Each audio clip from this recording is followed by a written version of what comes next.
అఖండ 2 movies ఇప్పుడే వస్తున్నాను Apollo సినిమాస్లో. సో ఫస్ట్ హాఫ్ అయితే స్లోగానే స్టార్ట్ అవుతుంది. ఫస్ట్ హాఫ్లో బాలకృష్ణ ఎంట్రీ, చిన్న బాలయ్య ఎంట్రీ అండ్ బాలకృష్ణ ఫస్ట్లో 4 లాంగ్వేజ్లో డైలాగ్ చెప్తాడు, అది సూపర్.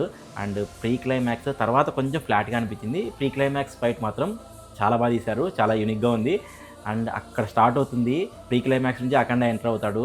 బాలయ్య గెటప్ కానీ ఈ ఏజ్లో కూడా ఆ గెటప్ వేసుకొని భలే చేశాడు. అండ్ హాఫ్లో వచ్చే ఫైట్ సీన్స్ కానీ శివతాండవం ఎపిసోడ్ కానీ టాప్ నోచు, విజువల్గా చాలా గ్రాండ్గా తీశారు. And Thaman music excellent. Nandamuri తమను చిత్తక్ కొట్టాడు, బాక్సులు బద్దలైపోయాయి సెకండ్ హాఫ్లో. ఫస్ట్ హాఫ్లో వచ్చే జాజికాయ సాంగ్ కూడా సూపర్. సెకండ్ హాఫ్లో ఉంది మెయిన్. సెకండ్ హాఫ్లో స్క్రీన్ ప్లే చాలా ఫాస్ట్గా ఉంది. అండ్ శివతాండవం ఎపిసోడ్ పర్టికులర్గా చాలా బాగా నచ్చింది నాకైతే.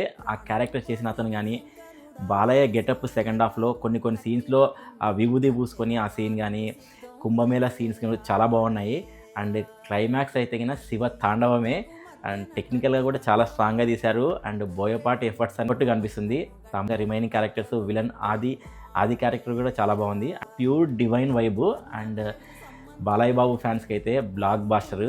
బోయపాటి, తమన్, బాలయ్య బాబు మరోసారి సూపర్ హిట్ కాంబినేషన్. న్యూట్రల్ ఆడియన్స్కి అండ్ రెగ్యులర్ ఆడియన్స్కి అయితే హిట్ అంటారు. సెకండ్ హాఫ్ బాగుంది అంటారు, చాలా బాగుంది అంటారు. ఫస్ట్ హాఫ్ కొంచెం రెగ్యులర్ అంటారని అనిపిస్తుంది నాకు. Yeah, overall movie good. Go and watch, enjoy. జై బాలయ్య.